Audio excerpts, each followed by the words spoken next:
বাম্পারি চাহিদা হয়, প্রতি বছরই হয়, এবারও আছে বাম্পারি চাহিদা পুজো পারপাসে। পুজোর টাইমে একটু ব্যবসা বাড়তি হয়, কিন্তু সারা টিকিটের সেল বেড়ে যায়।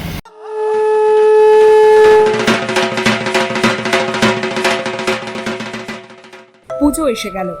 উৎসবের এই আবহে লটারি বাজারও কিন্তু সমাজের সঙ্গে তালে তাল মিলিয়ে চলতে জানে।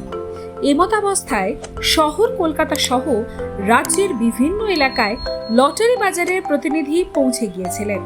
বিভিন্ন স্টকিস্ট, সাব স্টকিস্ট বা সেলার সবার সঙ্গেই পুজোর বাজার বিষয়ে কথা বলেন আমাদের প্রতিনিধিরা। পুজোর আগে কেমন চলছে বাজার, চলুন শুনে নেওয়া যাক তাদেরই মুখে। প্রতি বছরই আমাদের এই দুর্গা পুজো বা কালী পুজো বা ছট পুজো এই উপলক্ষে লটারির সেলটা সবসময় বেশি থাকে, প্রতি বছরই বাড়ে।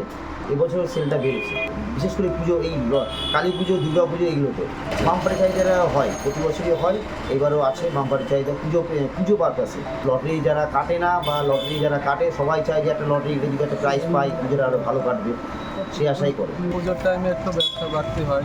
দুর্গাপূজার মধ্যে অ্যাকচুয়ালি মানুষজন উৎসব নিয়ে ব্যস্ত থাকে, তার মধ্যেও যারা এই বিজনেস করে খায়,